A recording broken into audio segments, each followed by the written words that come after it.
Friends, welcome back. तो friends, अभी का वीडियो है फ्रांस के वैज्ञानिक की हवन पर रिसर्च ने दुनिया को चौंकाया। अरे वाह, रिसर्च ऑन हवन। चलो देखते हैं, कमाल की रिसर्च है। मैं तो कभी सोचा भी नहीं होगा कि हवन पे भी रिसर्च कर सकते हैं।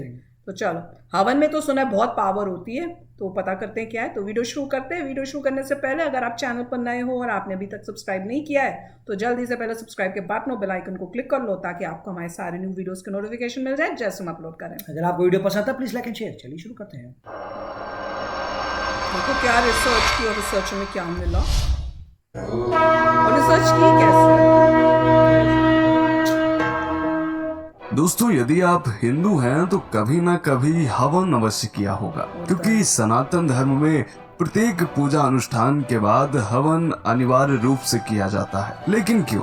क्या कभी आपने सोचा है कि आखिर यज्ञ या हवन क्यों किया जाता है? क्या हवन करना एक पूजा पद्धति भर है या फिर इसके पीछे भी कोई विज्ञान है? तमाम वामपंथी व नास्तिकों को आपने यह कहते हुए सुना होगा कि हवन करने से प्रदूषण फैलता है। तो कुछ का कहना है कि बिना मतलब ही हिंदू लोग लाखों टन देसी घी हवन के नाम पर बर्बाद कर देते हैं। वही घी अगर वह खुद खाएं तो इससे शरीर मजबूत होगा। दोस्तों, ये वही लोग हैं जो कहते हैं शिवजी पे दूध मत चढ़ाओ, गरीबों को बांट दो। ये वही लोग हैं जो कहते हैं कि पूजा पाठ पाखंड है, आडंबर है, अंधविश्वास है। तो दोस्तों, आपको बता दें कि हिंदू धर्म की कोई भी परंपरा अंधविश्वास या आडंबर नहीं है, बल्कि उसके पीछे एक विज्ञान छुपा हुआ है। बहुत से लोग जानकारी ना होने के कारण उनके झांसे में आ जाते हैं। परंतु आज के इस वीडियो में हम बताएंगे कि क्या हुआ जब एक वैज्ञानिक ने हवन पर रिसर्च किया और उसके जो परिणाम आए उसने पूरी दुनिया को हिला कर रख दिया।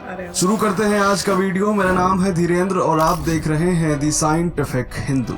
वीडियो शुरू करने से पहले छोटा सा निवेदन है कि कमेंट में जय श्री राम अवश्य लिखें। सनातन धर्म में हवन की अग्नि को भगवान का मुख माना जाता है, अर्थात जो भी सामग्री हम हवन की अग्नि में डालते हैं उससे संपूर्ण ब्रह्मांड के जीव तृप्त होते हैं। उदाहरण के लिए, यदि एक मिर्च को 100 लोगों में बांटने को कहा जाए तो शायद यह संभव ना हो सके, परंतु वही मिर्च यदि अग्नि में डाल दी जाए तो आसपास 100 क्या 200 लोग भी होंगे तो उन्हें भी उस मिर्च के गुण प्राप्त हो जाएंगे।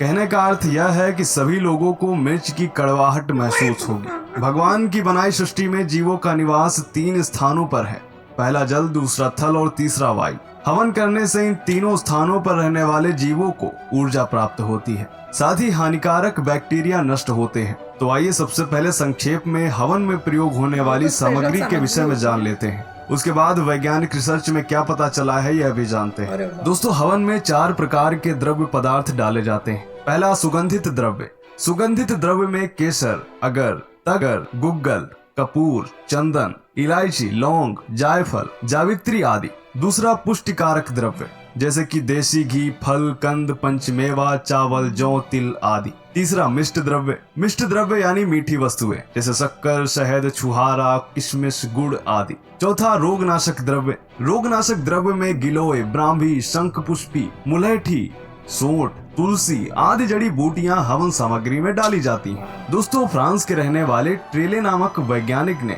हवन पर रिसर्च की थी। उन्होंने अपनी रिसर्च में यह बताया था कि आमतौर पर हवन आम की लकड़ियों से किया जाता है। जब आम की लकड़ी जलती है तो फार्मिक एल्डिहाइड नामक गैस उत्पन्न होती है और यह गैस खतरनाक बैक्टीरिया व जीवाणुओं को मारकर वातावरण को शुद्ध बनाती है। ट्रेले की इस रिसर्च के बाद ही वैज्ञानिकों को इस गैस तथा इसे बनाने का तरीका पता चला। जैसे गुड़ के जलने पर भी फार्मिक एल्डिहाइड नामक गैस उत्पन्न होती है। यही नहीं, टॉन्टीक नामक वैज्ञानिक ने हवन पर गहन रिसर्च की थी।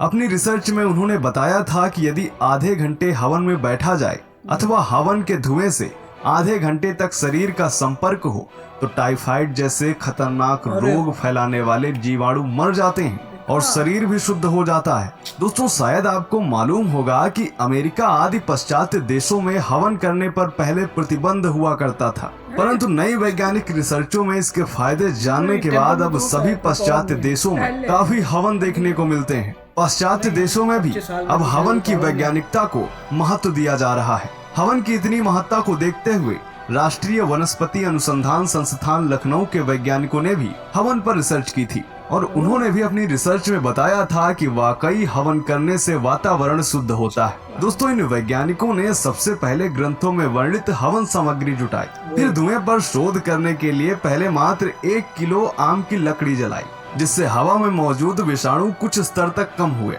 इसके बाद उन्होंने आम की लकड़ी के साथ आधा किलो हवन सामग्री जलाई और आश्चर्यजनक रूप से आधे घंटे के भीतर ही कक्ष में मौजूद बैक्टीरिया का स्तर 94% तक कम हो गया। यही नहीं, कक्ष से सारा धुआं निकल जाने के 24 घंटे बाद भी उनकी जांच में यह पाया गया कि कक्ष में जीवाणुओं का स्तर सामान्य से 96% कम था। 1 महीने बाद उन्होंने दोबारा कक्ष की जांच की। इस जांच में भी वह हैरान रह गए कि 1 महीने बाद भी कक्ष की वायु में जीवाणुओं का स्तर सामान्य से बहुत कम था। वैज्ञानिकों की यह रिपोर्ट वर्ष 2007 में एथ्रोफार्माकोलॉजी के शोध पत्र में प्रकाशित हुई थी। इस रिपोर्ट में विस्तार से लिखा गया था कि हवन करने से न केवल मनुष्य बल्कि वनस्पतियों और फसलों को नुकसान पहुंचाने वाले विषाणुओं का भी नाश हो जाता है। दोस्तों, यज्ञोपैथी सबसे प्राचीन चिकित्सा पद्धति है। प्राचीन काल में जब चिकित्सा की अन्य पद्धतियां नहीं थी, उस समय हवन के द्वारा ही बीमारियों का इलाज किया जाता था। आज भी बहुत से लोग जब एलोपैथिक इलाज कराकर थक जाते हैं तो महामृत्युंजय मंत्र का जाप व हवन करवाते हैं, जिससे उन्हें यथाशीघ्र स्वास्थ्य लाभ भी प्राप्त होता है। वेदों से लेकर रामायण व महाभारत में भी यज्ञ व हवन करने की महत्ता बताई गई है। अग्नि में समर्पित पदार्थ आकाश मंडल में पहुंचते हैं और मेघ बनकर वर्षा में सहायक होते हैं। वर्षा से अन्न और अन्न से जीवों की तुष्टि पुष्टि होती है। हवन करने से भगवान तो प्रसन्न होते ही हैं, साथ ही साथ वातावरण भी शुद्ध होता है। हेल्थ एक्सपर्ट्स के मुताबिक हवन में यदि गाय के शुद्ध गोबर की अग्नि प्रज्वलित की जाए तथा गाय का ही घी प्रयोग में लिया जाए तो इस धुएं से शरीर की इम्यूनिटी बूस्ट होती है और शरीर में कैंसर सेल्स का खतरा भी कम हो जाता है। तो दोस्तों, आज की जानकारी आपको कैसी लगी कमेंट करके बताएं। मिलते हैं आपसे अगले वीडियो में, तब तक के लिए जय हिंद जय भारत। तो friends, what a fantastic video, मुझे तो बहुत ही इंटरेस्टिंग लगा। सिवाय लास्ट वाले के, क्या कि गोबर जलाने से उन्होंने इम्यूनिटी बोली, पता नहीं, क्योंकि उसका स्टडी किया था नहीं किया था मुझे पता नहीं, किया होगा क्योंकि हवन का किया था उन्होंने, पता नहीं, आई डोंट। तो हवन की स्टडी हुई थी और लास्ट वाला पार्ट जो है गोबर जलाने का मुझे पता नहीं है। मेरे ख्याल से साइंटिस्ट ने तो प्योरली हवन की जो सामग्री होती है उसके साथ किया, तो वो तो सामग्री के साथ जब किया है तो उनको बहुत चीज़ें पता लगी, विच इज़ ग्रेट, कि पूरा जो एनवायरनमेंट है जहाँ पे लोग बैठे हुए थे उनको वहाँ बेनिफिट होता है, अगले दिन तक बेनिफिट रहता है। तो वो तो ये जो हमारे इतने पुराना इतने सालों से सदियों से कर रहे हैं हवन, ऐसी थोड़े कोई कर रहे हैं। मैं तो ये सोच रही हूँ, नहीं, मैं ये सोच रही हूँ कि हमारे जो खाना होता है जिसमें हम हल्दी डालते हैं, इस टाइप से इतने स्पाइसेस, उसका भी होता है। हल्दी कितनी अच्छी मानी जाती है हीलिंग पावर में। अब यहाँ पे भी पहले जो अमेरिका और ये जो थे बाहर की कंट्रीज, इनको नहीं पता होता था। जब उन्हें पता चला तो उन्होंने भी साथ में अब हल्दी का इंपॉर्टेंस देखे किया। और हमारे इंडिया में हल्दी कितनी इंपॉर्टेंट होती है, हर खाने में हल्दी डालते हैं। तो वैसे ही हवन और ये सब जो हम करते थे उसका भी एक बहुत बड़ा रीजन था। बर्तन भी जो यूज किए जाते थे वो भी स्पेशल होते थे कि भैया उनसे भी बॉडी के अंदर जो है कोई मतलब पॉजिटिव्स आते हैं। तो दैट इज अमेजिंग, राइट। और दूसरा जो है उसमें थोड़ा है कि अगर आप कहते हैं कि हवन करते हैं और हवन से इवेंचुअली वो हवा क्लाउड में जाती है और रेन होके आती है, वो पॉसिबल कम है, उसके चांसेस कम है, क्योंकि ज़रा से हवन में से कुछ नहीं होने वाला। बहुत सारे हवन ही हवन हो रहे हैं, तब जाके ऊपर क्लाउड में जाएगा, तब रेन होगी। तो आप एक आध हवन से नहीं कर सकते, मास हवन करने पड़ेंगे, वो इतना लॉजिकल नहीं है। पर पुराने जमाने में सुना है कि ऐसे होते थे ना मास हवन। पुराने जमाने ऐसा नहीं था कि हर घर में बाहर जाके हवन ही कर रहे हैं जिससे क्लाउड में जाए, रेन आए। तो मगर जो दूसरी बात है वो आज भी वैलिड है कि आप हवन करिए और सब वातावरण अच्छा हो जाएगा। That is very good. और ये कहना कि यूएस में हवन अलाउड था, वो नहीं था। एटलीस्ट 25-30 साल से तो टेम्पल में अलाउड है। 25-30 साल से आप टेम्पल में जाते हैं और आप हवन कर सकते हैं। घर में कर सकते हैं, अपने घर में भी हो सकता है। घर में तो पूरी आपकी प्राइवेट प्रॉपर्टी है। अच्छा। घर में तो आप बिल्कुल ही कर सकते हैं, क्योंकि वो तो आपकी प्राइवेट प्रॉपर्टी है।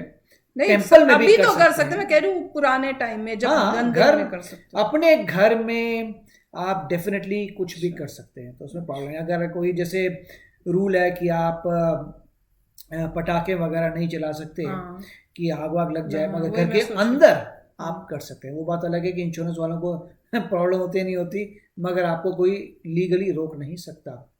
तो काफ़ी अच्छा था। और देखिए इसमें जो पूरी रिसर्च हो रही है वो भी एक फ्रेंच बंदा कर रहा है, जबकि इंडिया को अपनी रिसर्च करनी चाहिए और बताना चाहिए कि वर्ल्ड को बताना चाहिए कि ये बेनिफिट है। अब तुम आके वेरीफाई करना चाहो तो कर सकते हो। जो इन्होंने बताया, द पावर ऑफ हवन, दैट इज अमेजिंग। और ये ट्रुथ है, क्योंकि हर चीज जो हम यूज कर रहे हैं, जो सदियों से हो रहा है, उसमें एक बहुत डीप रीजनिंग है। तो चलो फ्रेंड्स, चलते हैं, मिलेंगे नेक्स्ट वीडियो में बहुत ही जल्द। Till then take care and bye bye. तो अगर आप मेरे इस चैनल पे नए हो तो जल्दी से सब्सक्राइब के बटन को हिट करो और बेल आइकन को क्लिक करो, ताकि आपको मेरा जब नया वीडियो मैं लगाऊं आपको उसके बारे में जल्दी से पता चल जाए।